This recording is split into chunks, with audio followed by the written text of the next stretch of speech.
Good afternoon, everybody in Frederick County. This is Dana B. and Charlie M. from the Mountain Patriots Educational Ministries. We are the 3%, and we try to make sure that everybody in Frederick County and Winchester has a pretty good idea of what's going on in our community. So every week we want to try to bring on somebody that we feel is an excellent leader in our community. And as you all know, for us, it's all about the children, it's all about the kids. And we asked Dr. Hummer to come on today. So I want to thank Dr. Hummer for coming on. And I'm going to pass it over to my co-chair, Charlie, and he's going to get us started today.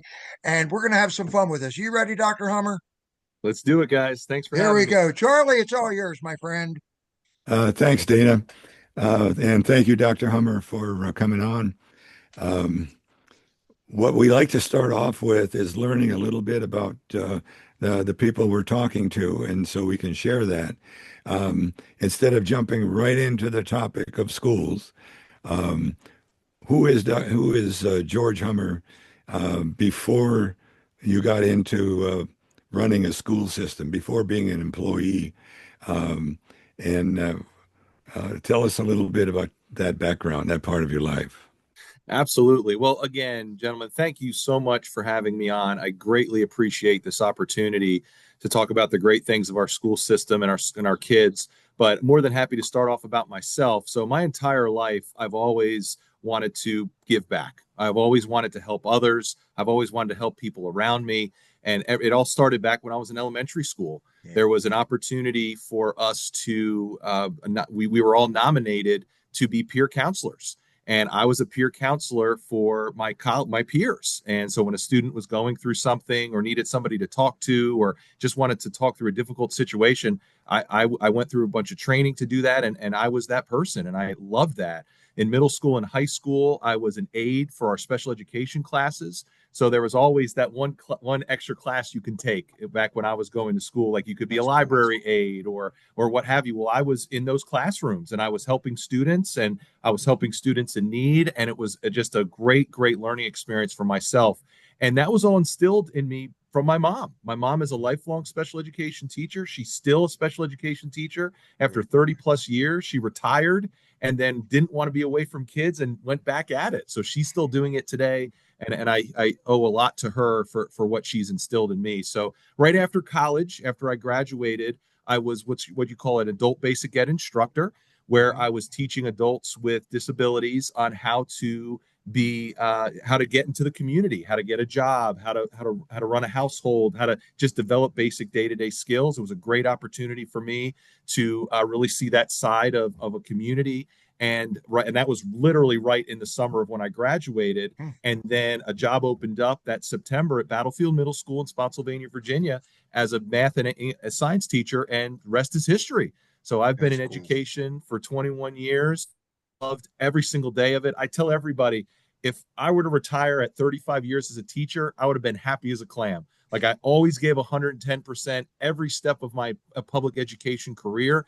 I always gave back, always did what was best for students. I was a coach, athletic director, administrator, central office employee, and I've always just had mentors that just kept pushing me because they saw something in me of what I could give back to others and led me to this amazing community and what I'm doing now. And I love every second of it, every single day. We have great kids, great staff, great stakeholders in the community, and just love every single day. So that's a little bit about myself. I am married. I have 3 kids through marriage, and I live here in Frederick County with my wife and youngest daughter, and we love it here. My family and I just absolutely love Frederick County, and we're hopeful to be here for a very long time, for as long as you guys will have me. So it sounds to me like that's a dream life of being in of satisfying your need to help others Mm-hmm. from childhood all the way through to where you are now. That's right. You're uh, going from a servant to a servant leader. That's right. That's right. That's what I'm all about every single day. And I look at it as an opportunity for growth. I don't look at situations as negatives or horrible things. We have to listen. That's number one. It's listening and working through these things and get them through together. Life is not easy for anybody. And if they tell you it's easy, they're lying to you. And we just got to get through this together and be nice. So that's what I'm about. And So be get nice. be That's it. nice. Be That's it. nice. That's how we So, look at it. Be nice. This is going to be a fun conversation because, as you can tell, Charlie and I pretty much think the same way as my wife does. We've always been about how can I help? What can I do? That's right. Who needs help with this? A lot of people are looking about what they can get out of it, not what they can put into it. And we've always seen it as, what you do for others comes back tenfold, That's and right. you exude that. Your It's important. enthusiasm for what you do, and my mom was a teacher also, so this is going to be a lot of fun. This is great. Thank This is you. going to be fun. so getting into the issue at hand and your job as Frederick County Public Schools Superintendent, is that the exact title? Superintendent, Frederick County Public Schools. Yes, sir. Yeah. Um, so what is your vision of where you want to bring the school system? What's your vision of the future for Frederick County schools? Absolutely. So I'm going to start with the micro and then graduate Okay. to the macro. Okay. So the micro of what we need to do is number one is we need to make sure that we are providing for each and every one of our students, getting them the resources they need, getting them on the right pathway, getting them through the right and on that right track to accomplish their goals so that they are able to be contributing members of society. And whatever is under that umbrella, it could be college, it could be enlistment in the military, it could be a job, it could be owning their own business, whatever it is. Our job is to make sure that we get every single student access to their goals. Mhm. So we want to make sure that we are providing those students with what they need. So that entails hiring the right people and getting the right staff in front of our students, getting the right administrators, getting the right central office staff, and making sure that we are all working and moving ourselves in the right direction. And I and having the right curriculum, right? Hmm. having the right curriculum, having the right supports, having the right resources, and making sure that not only are we working to make sure our students are going in the right direction, but involving our parents and making sure that Yes. they are at the lead of those processes and making sure that we are all working together to provide for what our students need. So then as we graduate bigger, we are a growing community. Yeah. And what comes along with that is making sure that we are providing the right resources and spaces as we continue to grow. Hmm. Because if we limit those spaces and we limit those resources, it is going to impact our goals for what we have for our students. It's just a fact. And that's one of the things that we just have to continue to work together so that we can get our students what they need, involve our parents, and continue to get our students on the right track to be contributing members of society. And we are moving in the right direction. We have a 94% graduation rate. I'm not stopping till we're at 100%. That is my goal. We saw a huge improvement with our SOL scores this past year. We still have work to do, but we are seeing improvements and gains. And then we are going to continuously try to add on more opportunities for our students and more pathways. Do Let me you ask do a you question there. I'm sorry, Charlie. You want to ask a question first? Because I have one just for you. just a kind of a follow up here. Um, do you consider yourself, the public schools, in competition with private schools and homeschooling? Do So you? here, no, no. So here's something interesting about that. There's a misconception that public schools butt heads with homeschool and private school. Not at all. We are all on the same vision, which is to help kids. Just those parents have different visions of what education looks like for their child. If they Mhm. want to homeschool, great. If they want to go to private school, even better. All that matters is we are on the same track to support our kids, and that is something that I try to do is to make those connections with our homeschool parents, make connections with our private school parents, so that we're all working together. Because there is a segment of what we do that we do provide resources to private schools and homeschool parents because there is a requirement of the law. But we also have some of our private schools where they only go till 8th grade. So for ninth Mhm. through 12th grade, the parents have a decision to make. Are they going to go to a boarding school, another private school? Are they going to send their kids to high school? And I want to be that bridge. What can we do to help those kids make that transition from a very small setting to a larger setting? So again, we're all on that same track. We want our students to get the skills that they need to do to be contributing members of society. So we are all on the same page. So I like no, hearing that. we do not butt heads with our private and homeschool parents. Not at all. That is their prerogative. That is their right. They do whatever they need to do, and we want to work together with them. All right. Dana, Here's over my to you. question. Here's my question. Okay, you're talking about 94% graduation rate, and I know that a lot of the people, it's completely different. When we all went to school, it's completely different now than it was then. Yes, okay? sir. And when you talk about, I know that Richmond, each state, and I see President Trump kind of pushing things back to the states, which I think is going to be to your advantage to our advantage when we get an opportunity to do more about what we want to do. But we always hear about standards of learning.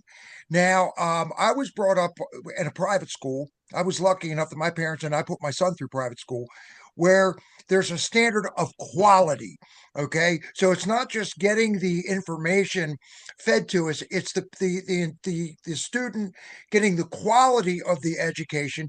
Where do you see? Because I know that you're up against a wall a lot of times with what the state wants as opposed to what the county wants. They kind of go like this, and if you don't do this, this, or this, we got to get stuck with this. Okay, Sure. and you're kind of threading that needle. So where do you see the standard of quality in Frederick County schools? I guess I'm jumping ahead, Charlie, as opposed to a lot of the other counties that are around us. And how can we get those standards of quality, getting more parents involved in what's going on and the community involved, so that we have a better quality of learning? So there's a couple layers to that question, Dana, that I know it was loaded. No. Yeah. And I'm prepared to answer that in its entirety, but there was a combination of different concepts of what we must follow. So let's start with the standards of learning. Right. So we are required by law to evaluate our students from grades 3 to 12, and from grades 3 to 8, there are specific subjects that they will take along the way, but there is no contingency if they go to the next grade, if they pass that assessment or not. Now, there's other things factored into that, if we retain students or not. But if you do well, you passed all your classes, you're progressing, but you fell short of your SOL, you still go to the next grade. When you go to high school, there's something called verified credits, where you have to pass your class and a specific number of SOLs in order to graduate. And that is a state requirement. So parents can opt out of the SOL test from grades 3 to 8 if they desire to. We don't encourage them to do that because it's a good way for us to get information, see how they're progressing, but parents do have the right to do that. Mm-hmm. If parents do that in high school, however, it's problematic because then the child can't graduate. So that's something that we very rarely have that happen. So that's something that we have to work towards. So with those standards of learning, there is curriculum that the state provides us, which guides our lessons. However, we want to make sure that our teachers are not what we call teaching to the test, right? We want to make sure that, exactly like you were just saying a second ago, Dana, is that we are making sure that we're teaching the content, we're determining what we call essential knowledge aspects of that curriculum is, but the students are then able to apply those skills. So S are important, but it is not the entirety of our program. There's other aspects of the day-to-day that the student will have access to, work-based learning opportunities, as well as developing life skills and developing all those aspects of a structure so that we are making good citizens. That is our goal, right? With the collaboration with parents, collaboration with the curriculum, and working together to create students for the next chapter, because they're going to replace all of us. Our students are going to replace me. They're going to replace you, all of our listeners, and we have to make sure that our students are ready. The standards of quality, that is based on a funding formula of what the state determines how much staff we need to operate our school division. So back to what you were saying about how we can work together is the state only gives us a certain amount of staff, but they have not updated that formula. So their formula is antiquated because as our population grows, then the number of staff does not is not comparable to that. So what happens? It falls to the locality. Right. So we have created our local staffing standards to say if kindergarten classes is 1 to 25, we know that our students learn better in a classroom of 1 to 18. Mm-hmm. So to make up for that difference, the local dollars picks up that difference. So that is where that standard of quality is critical, because if we just went off of what the state said our standard of quality was, and this is every school division across the Commonwealth. That's why I asked you. County. This is not just Frederick County. Right. They fall behind. So for a lot of smaller school divisions, they're not able to keep up. So we are lucky that we have a community and a board of supervisors and a school board that supports what we're trying to do, so that we're being good stewards of our dollar, because the taxpayer dollar, we have to respect that. But we're also creating a formula to determine how we staff our schools for that standard of quality. So it's not just a random number. I don't turn the lights off, throw a dart on the wall, turn the lights on and say, okay, this is how much staff we're asking for this year.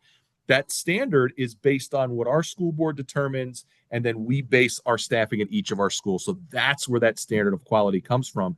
And in addition, if I may, I want to add just really quickly, that standard of quality is more than just putting teachers in a classroom and putting staff in a building. It's providing professional development, providing support, just like any profession.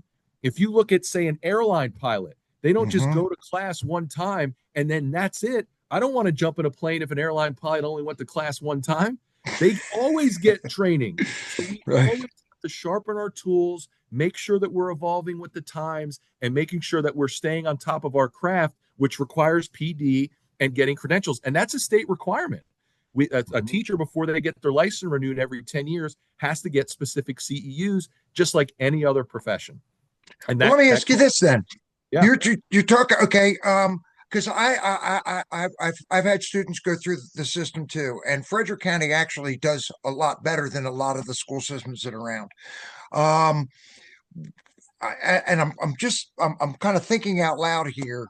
When you're saying it's antiquated, where do you see where Richmond and so forth, or what we're trying to do, some of the stuff is used to use the word antiquated. Where is that antiquated, and how do the citizens or the community around here help you get that better standard of quality? Does that make sense? It does. That is a great question, Dana. So a couple years ago, and if you remind me, I can send you the article. It's on the VDOE website. Jay Lark did a big study to look at how schools were funded in Virginia compared to the rest of the nation. And we were one of, I want to say, 5 or 6 states that had the antiquated funding system that we currently have. So essentially, and it's complicated. And every time we get our funding from the state, we always ask questions, and they share this formula with us. And it's very, all very formulas now. Complex. It's all complex, right? But in a nutshell, the state provides us funding for how many kids we have. Right. Where other states use a student-based formula to provide us funding based on the needs of our students. So students with disabilities, economically disadvantaged, English language learners, across the board, because those are the students that typically need the most amount of support. So we need more resources to support them, where other states have used the funding formula to fund those programs, where for us, it's just based on the number of kids. And that's why it's antiquated. Additionally, there's something called a COCA line. I don't know if you're familiar with that. What is it called? It's called a COCA line. It's called a cost of, I'm going to get it before the end of this podcast. I'll get the acronym. Like COCA? COCA. Like we would say COLA, cost of living increase, but it's COCA. Adjustment. It's an adjustment COCA number. line. And anyways, it separates Northern Virginia, so Fairfax, Loudoun, Alexandria, Prince William, from the rest of Virginia. And if you look at a map, it's right there on that line. And we are the most northern division in Virginia. And they get additional money from the state because back in, I think it was like around 2016, 2017, they argued that they had to compete with the workforce in DC. So the Richmond said, okay, let's give them additional money so they can compete with the workforce in DC. Well, what happened? Now all of us are competing with them. So that's why when our teachers say they're going allowed to make more money, they're not going to make $5,000-$6,000 more a year. They're making 20, 30, 35,000 a year. We can't compete with that. You know, that's life changing. So that's one of the things that, back to the original question, we're trying to make Frederick County the best place to be. We're family oriented. We take care of our staff, that take care of our students, and we do have the best school division in the Commonwealth. I believe that, Dana, and we want to continue that momentum, because there should be no money in the world that will pull staff away from this great school division. So those are just some of the logistics we work with. So that is why our system is antiquated. And so back to your second part of your question is, we just need to work together. Right. So every year we work with our 2 delegates and our senator. We do what's called a legislative summit. And we did it in October last year. And we greatly appreciate Bill Wiley, Dolores Oates, and Timmy French, who came out and listened to all of our needs. And they took those needs and they brought them to the General Assembly session. And they actually helped out with a lot of areas. We bring up the COCA line every year.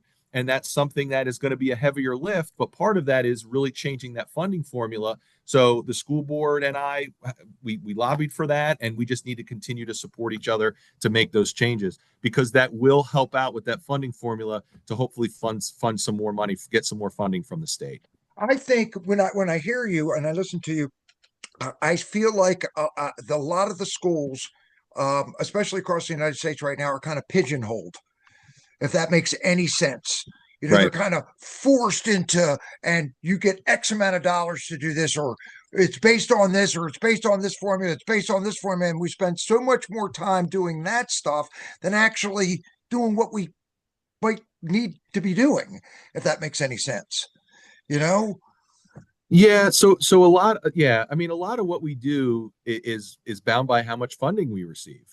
And that's why we really have to focus on making sure we're getting the right resources so that we can support teachers. Like PD and hiring, that's not cheap, you know, and we have to invest in our staff and invest in that PD. So that's why we really need to make sure those numbers are right, so that we're able to get our staff and everybody what they need. And that's why we're very thankful that we get the additional money we request from the Board of Supervisors, because if we didn't get that, we would be even further behind based on speaking of resources and guidance and restrictions and all of that stuff. What do you see as the impact of the National Department of Education going away? Those of us who don't know a lot about it imagine that, well, funding is going to go away, or maybe it's going to be sent direct to the states. Regulation is going to disappear or have to be assumed, shouldered by the states. So if there's not all these regulations and money coming from Washington, our state needs to be more prepared to deal properly and most effectively with that money and control, right? So with all the changes happening at the federal level, it is Randy not Weingarten stuff, you know? Yeah, it is not going to be as significantly as impactful as most people think. Okay. And the reason why is, I would argue 95% of education is in the ownership of the states and the localities. The only thing that the federal government oversees is some federal grants, some federal funding for specific programs, and that number fluctuates for us between $8 to $10 million. Okay. And so and for a lot of those areas, based on what I've read, those will continue. So a large portion of that is lunches for students, that we get money from the federal government for that. So feeding our kids, as well as special education, which is that's not changing. IDEA is not changing. That's for services for kids with disabilities. That is a federal law that is not changing. But a lot of the money that we get is from the state, not from the federal government. We also do not get money directly from the federal government. We get very little money directly from them. It goes to the state, and then they funnel it out to us. So in regards to DOE being subsidized or reduced or whatever, we will more than likely not feel that impact at all. So there, I know there's been talk about moving certain aspects of DOE to other departments and going underneath certain folks. Again, a lot of our direct support is directly through Richmond, through VDOE. We have very, very little interaction with the federal government. If there's like an OCR complaint, Office of Civil Rights, Right. that's when those attorneys would get involved, and we would work through those processes. But those happen very rarely for us. And what I'm reading is it's impacting more of the larger division. So, for example, with this most recent freeze of the dollars, we're looking at a very minimal impact for this upcoming year. Whereas like Fairfax, Prince William, I mean, they're looking at like $1 million impact, right? So that's where they'll have to figure out where those dollars will come from, which, as I mentioned to you, they do have additional revenue. So for us, is there going to be an impact? Yes. Is it going to be significant? No. It is something that we're going to have to get ahead of for FY27, and it's something that we are currently talking about with our board and our staff. You know, you brought up something really important. I'm just going to make a statement. A lot of this, people this is why we're doing this. They don't understand. Right. A lot of us don't understand. A lot of times we don't know what questions to ask until you actually start getting into a conversation with somebody. And that like yourself or a teacher, you know, you find out from that teacher or from that superintendent or that gym coach or whatever, what is actually happening. People kind of assume. So we want to try to make this as open as possible as we go through the next year, to be able to let people know what's going on so that they understand. When people don't understand, they get angry. They don't know why. Okay. Or they see certain things and they don't understand exactly what is actually causing it. So I think this is a great 40,000 foot overview. So people that are watching this, don't expect us to drill all the way down into the rabbit hole today, because that's not what we're doing. We're trying to give a little overview. Okay. Is that correct, Charlie? Yeah, it is. And, but I will go down one little rabbit hole. Please. This is a rabbit. And that's, you mentioned child lunches. Yes. There's some talk around the community that it sure would be nice if the children had more nutritious lunches and not this one size fits all thing. I don't think there's an easy answer for that, because people have tried the one size fits all with healthy food, and it ends up in the trash bin at the end of the buffet. But there's ways to make the existing stuff they get more nutritious. One aspect was local farmers. The local markets can sometimes help. I'm wondering if there's any way that any effort to improve school lunches in their nutrition value. Or open up that conversation with the community so that they can be involved I wouldn't expect solutions if we haven't talked about it. Right. Yeah. So I think, as you all just mentioned a second ago, is that I think this is a prime example of eliminating misconceptions about certain aspects of the school. Not understanding. Right. So first and foremost is we have a fantastic nutrition department. It's led by Penny Curry, and she is more than happy to meet with anybody to show her the ins and outs of what her team does on a day-to-day. Every school has a cafeteria manager. Every school has nutrition staff, and we work extra hard to get a super nutritious meal for all of our students, which is guided by state standards. Like, we have to make sure that there are specific, not only, you know, your fruits and your vegetables and your starches and your proteins, but proportions. Proportions are huge, and we want to make sure that we are getting the students those right proportions. So the first side of this coin, Charles, to your question is, can we improve in lunches? I would tell you is that we can improve in everything, right? We're not perfect in anything. Right. Always looking at continuous improvement. We're rebuilding everything. Is what exactly we're doing. right. We are rebuilding everything. There you go. But is our meals and our breakfast and our lunches abysmal? No. Are they the worst thing ever for our staff? Not at all. For our kids, not at all. But there are areas that we're always looking at improving on certain things. But at the end of the day, we provide really good nutritious meals for our students.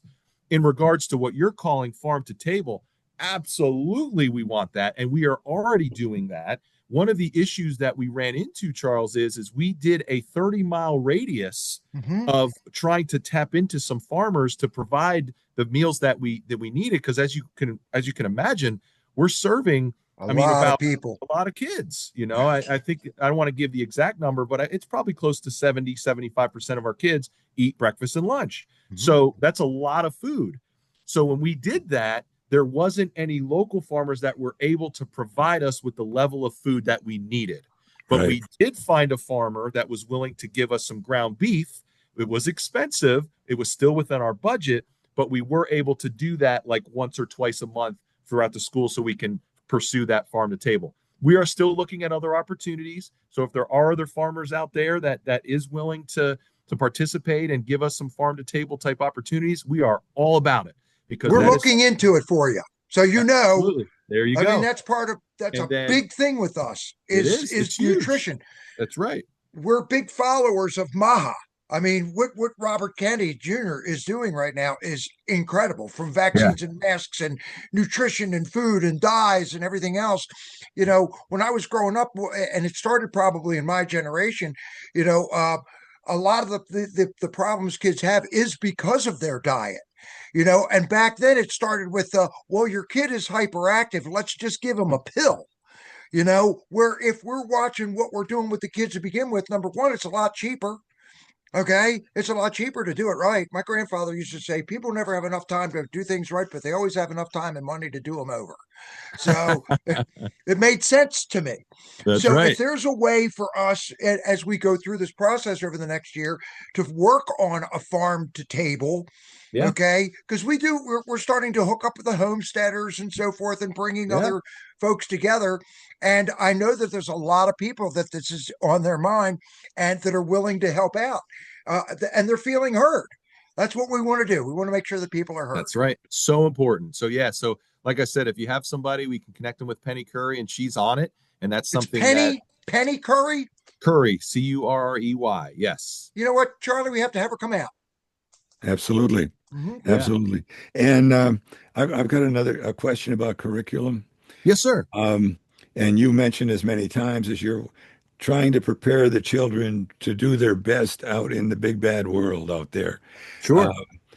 Do you have, I hear this in conversations, you know, they don't seem to be teaching children about savings accounts, about the time cost of money, about Basic finance. basic Basic finance and long-term savings and how to run a household and the budget, balance a checkbook, those sorts of life skills.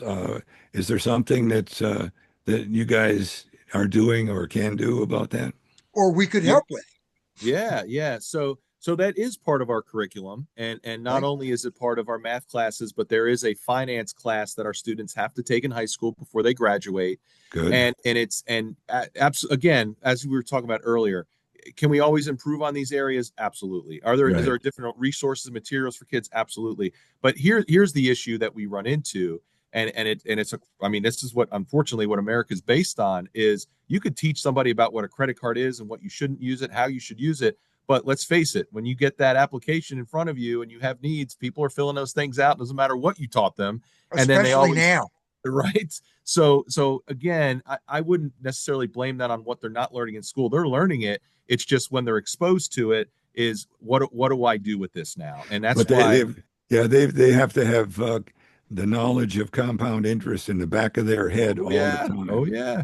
And it's something that you have to be careful of. So one of the things that we are looking at doing this year is expanding on our pathways for our students, and we're putting together a program in October where all of our seniors will go through essentially a venue where they'll have exposure to local businesses, universities, militaries, and they're actually going to go through some courses of expanding what you're talking about, Charles, so that we can prepare them to be adults on what Perfect. it's like to fill out an application. How do you address and be respectful in Right. conversations? How do you fill out a checkbook? What do you need to be cognizant of doing credit cards? So can we always afford to do more? Absolutely. Are we doing it? Yes. but can we expand it? Absolutely. And it's just something we'll just have to continue to work together I on. love that Totally, attitude. I love yeah, that attitude. huge. We can do better.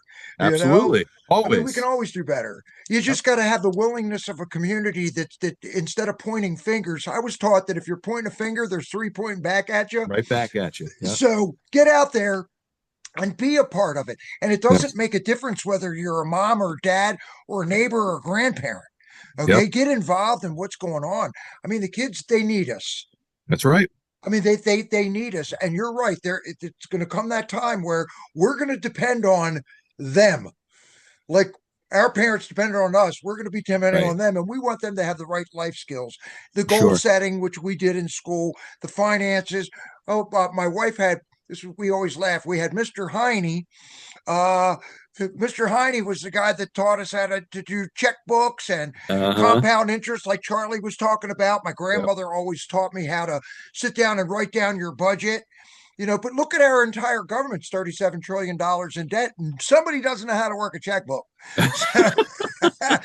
So, we want our students to be able to at least figure it out that they can't borrow money, they can't pay back, or have a goal and be able to figure that out. That's And I think exactly you're going to right. find people in the community that are willing to do that and step up and do so. That's right. Can I add to that really quick? Yeah. So we added on a family engagement department where we're trying to get out additional resources for our parents and for our community Really? and make those connections. And actually, that you guys mentioned that, I'm going to follow up with them. And I think this is a good addition to their department to say for our seniors and for high school students of here's some financial stuff to get ahead of, and maybe we can run some classes for parents and for students. I love that idea. And I think that's something that we can definitely expand upon. So You've got a lot of talent. Parents, parents need to be coached and cajoled and involved more than they are. I think That's that's right. a countrywide issue, a problem. It's not I love just that. So that fits right into it, along with something else I heard last night. One of the candidates mentioned that there was that you have a program for adults to be able to come in over a period of, I don't remember how, several months, like once a Friday or something to learn about different aspects of the school system. Yeah, Right. yeah. Yep. It's called FCPS 101. It's been running now for 5+ years. And it's a cohort of about 25 stakeholders, constituents from the community. And we go through every department of our school division. So we go out and visit. So we have a session at transportation. We have a session at facilities. We go to a school and look at the buildings and grounds of the department. We talk about our school board and talk about the difference between a superintendent and a school board. So it's a really good opportunity to educate and get information out there. And every year we get positive feedback. So we're actually getting ready to advertise that. So if you have folks that are interested, please tell them to sign up, and we would love to have them. Is there Excellent. a component of that showing them how the children are taught? Oh, yep. We do instruction. Yep. So we do a day of teaching about the curriculum, the instruction, math, English, science, social studies, special education, student services, everything from A to Z in our school division. We teach them. And you guys have talked about, I talked about this offline. We have nothing to hide. Everything is out front and out there. And if there's any questions, please, people, reach out. But yeah, we share everything. Yes, sir. If You know, can do you brought up everything- something. And, if you can Good, do Charlie. everything short, if you can do everything short of making it mandatory for parents, do it. but you know that leads me into and I know my wife Barbara did this and I did this. You know, I would go into the classroom anytime they had Parents' Day or stuff like that. There were times that I would show up. I was part of back in the day PTA. Yep. Okay. Yep. Yeah, and your Parent Teachers Association, and I would go into my son's elementary school. First off, kindergarten, find out what he was learning, and I would be there all day. All day. I went all the way through. Boy, my favorite time as a parent when my child was younger was recess. That was my favorite class. Still is. Sure. But I'm joking. But we had the time we would actually go in and watch what the teachers did. We sat through the classes. My mother did the same thing with me. That's how she got her master's in education. Okay. And an RN. So we had kind of both there. But what was cool was having the parents come in. Do parents come in like they used to, Dr. Hummer? Do they Yeah, still come in yeah, and sit through the classes and sure, spend a sure. So day? So yeah, so we have parents coming in. Sometimes they come in to volunteer, which we have a process for. Sometimes they come in to have lunch with their child. If they want to come in and observe a class, they just have to go through the principal. One of the things that we have to be careful of with that, though, is making sure that we any parent can come in. They can make that request and work through that schedule. We just have to be careful of the disruption, right? Like Right. our class. So we can't, if 10 parents want to come in the same day, we have a classroom of 25 kids and then 10 parents sitting in the back. It just changes the I dynamic of that remember those class, days. you know? And your kids going, Right, right. So it does cause a little bit of a disruption. And so it's not that we're hiding anything. We just have to be makes cognizant sense. of the integrity of the instructional That makes program. sense. Right. So and it's not just parents, it's anybody coming in. Like if I get out to schools a lot. And when I go by, I know that I could be not naturally, but I'm just a disruption, right? It's a new person. Who is this guy? So I try to get focused, ask kids questions, ask the teachers questions, and then I'm out. Like I don't sit there the whole time. So you just have to be cognizant of that. But yes, we do have parents. We encourage them to do that. They just got to work with the principal, and we encourage our parents to be involved as much as possible. Are you seeing a lot of parents? Are you seeing more parents do that nowadays than you did a couple years ago? Or do you see less parents involved? What do you see So as far as parent involvement from now from a couple years ago? Well, what's interesting about that, and I'm gonna say the taboo word, but COVID just threw everything off, Oh, right? yeah. Because we had to limit the amount of people in schools. I wasn't here through COVID, so I don't know how we handled it here, but I know when I was in Stafford, it was complicated, right? We had to make sure that we were following all the protocols, and it really deterred a lot of folks coming into the schools because we were trying to protect that environment. So we're getting out of that. So for me, for a couple of years ago, That is a hard I question. don't have any context there, but what I will share with you is based on what I see in regards to our PTAs, our PTOs, our parent involvement, because I get out a lot, Right. and I get out in schools during the day. I go to night events, and we have fantastic parent participation.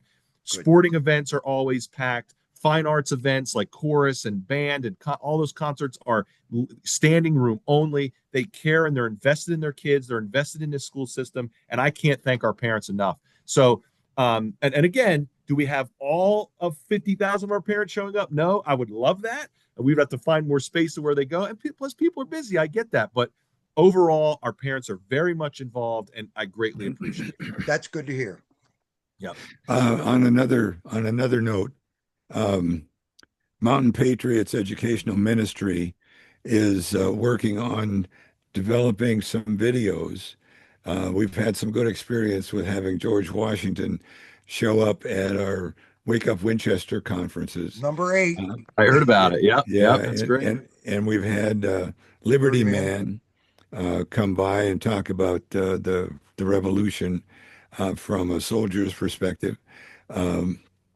We're thinking about setting that up to have some short videos of people like Jefferson. The idea, what we're going to do is Time capsule. Time travel. Time travel. Cool. We're going to do time travel. So I'm going to interview George from 1776, who just dropped his horse off. Okay. And he's going to come in and sit down, and we're going to talk about how he did crossing the Potomac in the Durham boat. That's okay. cool. What happened there? Who's in Mount Hebron Cemetery is another one. How many people want to go back and see that? Okay. And find out where their families came from. The Liberty Man was talking about Warren County, correct, Charlie? Yes. And finding out, what mansion was there and how that served a purpose and what the farmland was like and who signed the Declaration of Independence and why they did it. And we want to take them through history. So we'll start with somebody like George Washington. We'll take them through Adams or Jefferson, maybe Paul Revere. He gets off his horse and says, well, guys, sorry, it took me a couple minutes to get here. I had to park my horse outside. I was yelling, the British are coming. So you had some questions for me. We wanted to be fun. Yeah. We wanted to be fun and entertaining. What are your thoughts? What are your thoughts on being able to maybe help us with that, and maybe get some parents involved? Is that what you're thinking too, Charlie? Yeah. Yes. Yeah, I mean, I can't speak for parents and other folks, but I think it's a great idea. I mean, I think it's something to, as you said, to make sure that we keep the history lessons going so that we know how our nation was built, and especially as you mentioned with the 250th year coming next year, I think that's really really cool. And yeah, we just incorporate that in. I mean, I would be, I guarantee you'll get people to be interested in that. Absolutely. And maybe there's some teachers that do period dress and are history buffs that we can bring in as Right. Thomas Jefferson or um, whomever. And so we're looking for ideas, people to volunteer. Um, as Dana said, he'll interview me as George Washington. That's And great. I so love it. we just need to find more people to participate in this. So we may be coming to you and asking you for help, Advice. advice, and Sure, sure. participation. Sounds great. Well, So we looked at it like this. Virginia is one of the most important states in the Revolutionary War. Think about it. This was the colony. This is where it all began, was here in Virginia in the Shenandoah Valley. Right. So why not utilize the history that's here? And we have so many people that do the Cedar Creek battlefield and the Civil War reenactments and so forth. Yep. Why don't we take them back into history and make it interesting enough so that the parents want to be involved? I know, I did theater when I was younger. I would love to do a 20-minute presentation on, but that means that I have to learn about that particular person that I'm talking about so that now I can share that with other people. And now we have the whole community talking about the history of Winchester or Right. Frederick County or Loudoun and Warren and take it from there. Yeah. making history more than dates and places. That's Right. right. That's right. Make it alive. That's Make right. history come alive here in the Shenandoah Valley. So switching gears a little bit, um, what do you enjoy most about your job? Yeah. Now that you're the top dog around here. Um, Well, where do yeah, I don't look at it as that way, but okay. I appreciate that. No, every single day is I have the best profession in the world. We do in public education.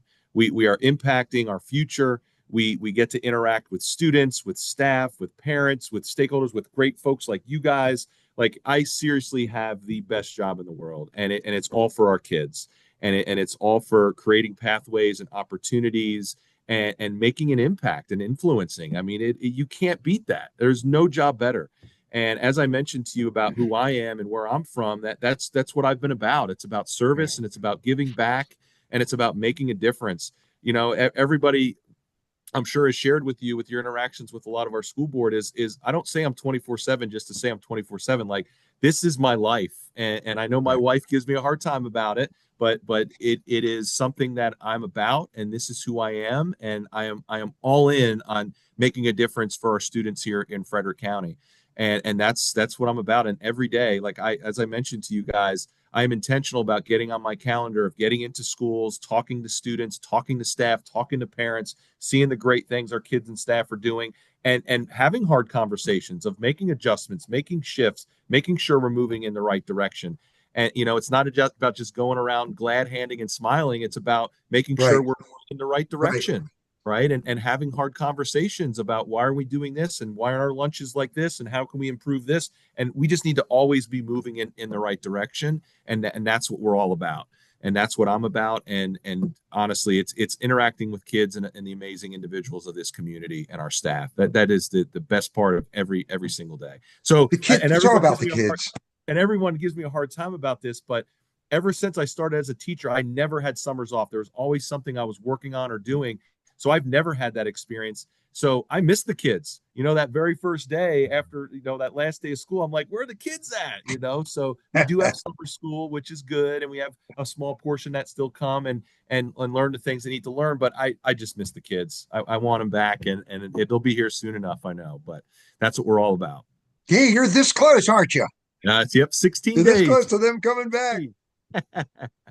Wow, time flies. It Yeah. does. It And we'd does. love, Dr. Hummer, we would love to have you come out again to a mount. I know you've been out there Please. before. Yeah, Come out yeah. to a Mountain Patriots meeting. We can bring the homesteaders, some of those guys in there. I know they'll have some Love it. questions on what's going on.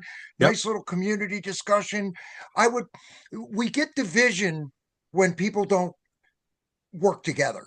And then Sure. when somebody feels like they're part of something, we're a whole volunteer Mountain Patriot Educational Ministries.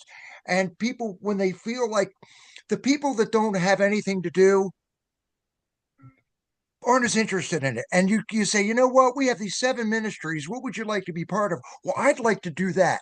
So if we can get you to come in and talk with us, then you'll get Sure. different ideas. And then I think the community's more excited about what's going on when they're part of it. I mean, Sure. I am like Sure. you are with the kids. I love Yeah. doing what I'm doing. And my wife Sure. gives me a hard time too. She goes, "Do you ever stop?" Nope. Probably not. Nope. No, Nope. This is what we do. This is what we're it's what we about. do. So yeah, as I Passion. shared with you and Charles, you just let me know what best date to come out. I'm more than happy to do that. Would love to come out and engage with you guys. You just let me know. Will do. Will do. Yeah, you have a Is pretty there decent anything, school board coming up is there too. anything that we missed that you want to contribute to this conversation? Uh, Um, yeah, I do want to add two things. Is the first one is I greatly appreciate what you guys are doing, and I appreciate you setting this up and having this time and talk through these things. And as I've shared with you, and you and I met a couple weeks ago, this is what makes us better: is having these conversations and talking things out and Right. clearing the air on things. And I can't thank you guys enough for this opportunity, Thank and you for greatly for appreciate doing setting this. it up. And the second note is, and you guys kind of talked about it sooner about, what you guys can do and what other folks can do by watching. And it's, let's work together.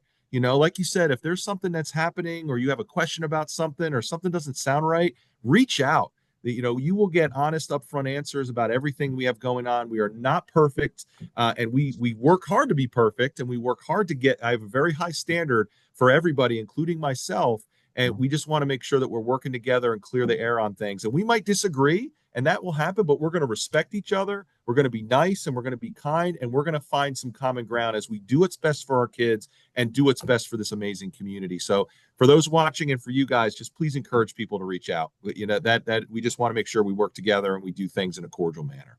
Your folks have been excellent. I send an Right. email, somebody's back with me. It's I make a important. phone call, somebody gets back to me. I mean, that's what we like. I could never stand putting something out there and somebody takes a week. No, no, no. I have to say a kudos to Catherine. She's fantastic. Okay, she has been fantastic on Dr. Hummer's doing this, and we're going to get this done. And okay, and Yep. she's been fantastic. Your whole staff. When Charlie and I got the chance to visit with you, they were excellent. They Great. were excellent. And all we have to do is be more involved, and we all get better from it. That's how That's I see right. it. It's all we can do. That's all we can do. Charlie, you have any other questions for Dr. Hummer? no, I'm good. I really appreciate your time today and Yeah, we do and too. your transparency and openness for well, you're a big part of the community, Yeah, and we love that we have this access to you, and we make the best of it. That's great. That's great. Thank you, Charles. I appreciate you. And thank you, Dana. Thank you very much, Dr. H. I want to say thank you to everybody that's going to watch this. Please make sure that you go to wakeupwinchester.com. All the videos that we do on just about everything. We don't just do it on schools, we do it on a whole array of so many different topics. All 7 ministries. All 7 ministries are up there. We could use some help. Please subscribe to what we're doing. Please, by all means, share this out with other people. That way they understand and we bring the community a lot closer. And if you can help us out, make a donation to us, buy us a cup of coffee, because it all goes back to the community. This isn't any kind of get rich quick scheme or anything like this. We're dedicated to God and country and the community. And that's the most important thing to us. That's what started Mountain Patriots Educational Ministries. And we want to keep it that way. So I want to thank Speaking of God, what, Charlie? Speaking of God. Yes, we have a Mountain Patriots prayer. We did our own bylaws. We are a nonprofit, and we have our own Mountain Patriots prayer. So I'm going to have Charlie take us out with the Mountain Patriots prayer today. Charlie? Let us pray. Dear Lord, thank you for this beautiful world and this country that you've given us and the patriots who are willing to care for it. Thank you for inspiring our founders to create this beautiful republic. Please help us to keep it as the aspiring place to live. Please give us the wisdom to do the right things, the common sense to judge wisely, the energy to never give up, and your unending grace in which we take comfort. In your name we pray. Amen. Amen. I want to thank you, Dr. H, for being here today. And that's another wrap for the 3%. And we will see you on the next go round. You all have a very blessed day. Thanks, God bless. guys.